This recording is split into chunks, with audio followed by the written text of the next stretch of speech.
எனது உயிருக்கு நிகரான தாய் தமிழ் உறவுகள் உங்கள் அனைவருக்கும் வணக்கம். தமிழ் பேரரசு கட்சி தன்னுடைய வேட்பாளர் பட்டியலை வெளியிடுவதில் பெருமகிழ்ச்சி கொள்கிறது. அதாவது தாங்கள் இதுவரை கொள்ளையடித்து சம்பாதிச்ச அந்த பணத்தில் தங்களுடைய மக்களுக்கு ஒரு சின்ன பங்கை கொடுத்துட்டு மறுபடியும் கொள்ளையடிச்சு ஆட்சி அதிகாரத்தை கைப்பற்றுகிற கூட்டங்களுக்கு இடையில எங்களை பலி கொடுத்து அல்லது நாங்கள் ரத்தம் சிந்தி எண்ணற்ற சமரசமற்ற போராட்டங்களை நடத்தி இந்த மக்களுக்காக சிறை சென்று எண்ணற்ற வழக்குகளை சுமந்த ஒரு கூட்டமாக தமிழ் பேரரசு கட்சி இந்த 2026 தமிழ்நாடு சட்டமன்ற தேர்தலை மீண்டும் சந்திக்கிறது.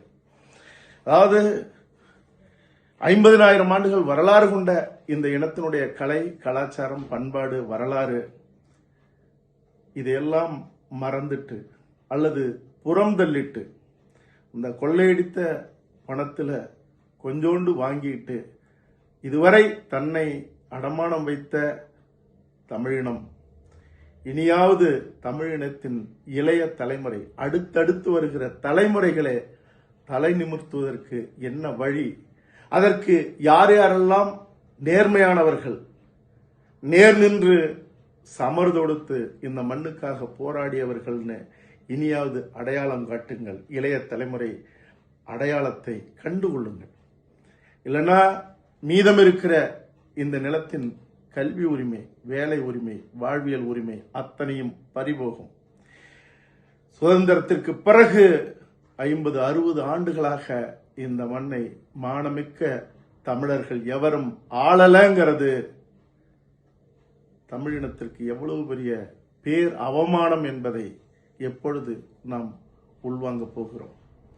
அதாவது நாங்க எல்லாரையும் போல பேசிட்டு பேருக்கு ஏதாவது போராட்டம் செஞ்சுட்டு அரசியலுக்கு வரல. தமிழ் பேரரசு கட்சி உருவாக்கல. கத்திப்பாரா பாலம் புட்டு போட்ட போராட்டம்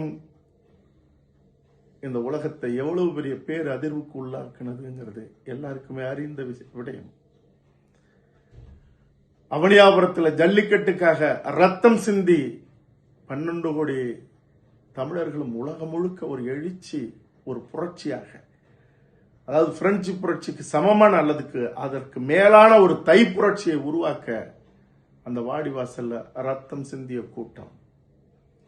அனிதா வீட்டில் கொழுமூர்ல நீட்டுக்கு எதிராக அதிகாலை 6:30 மணிக்கு போராட்டத்தை தொடங்கின கூட்டம். இப்படி எண்ணற்ற சமரசமற்ற அந்த போராட்டங்கள் எண்ணி 10 நிமிடத்திற்குள்ளாக உலக செய்தியாக மாறிய எத்தனையோ போராட்ட களங்கள். அதையெல்லாம் செய்த நாங்கள் அதிக இடங்கள் அல்ல, 234 இடங்கள் இல்ல, அதுக்கான பொருளாதாரம் எங்கள்கிட்ட இல்ல.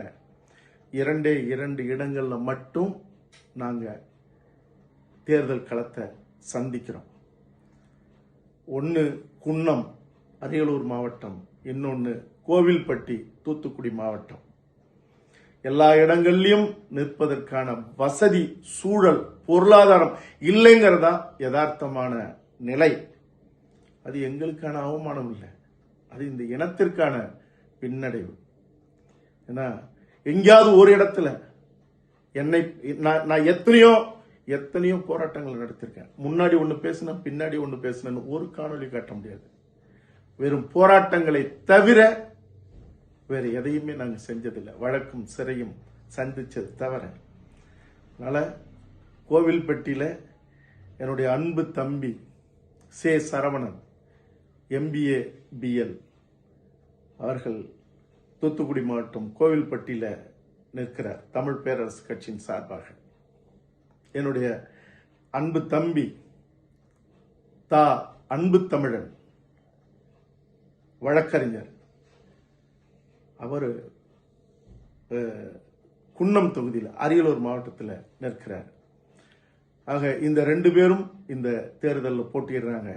அடுத்தடுத்து வருகிற தேர்தலில் நாங்கள் எங்களுடைய பெருவாரியான இடங்கள்ல நின்று எப்படி நாங்கள் சாமானிய மக்களாக போராளிகளாக நின்று இந்த மக்கள் வெளியில் நாங்கள் போராடினோமோ அதுபோல அடுத்தடுத்த தேர்தல்களில் நின்று அந்த மாண்புமிக்க மாண்பை இழந்து நிற்கிற அந்த சட்டமன்றத்தில் அந்த மாண்பை உறுதிப்படுத்துகிற போராளிகளாக சட்டமன்ற வெற்றி பெற்ற வேட்பாளர்களாக நாங்கள் உள்ள நிற்கிற காலம் வெகு தூரத்தில் இருக்காது.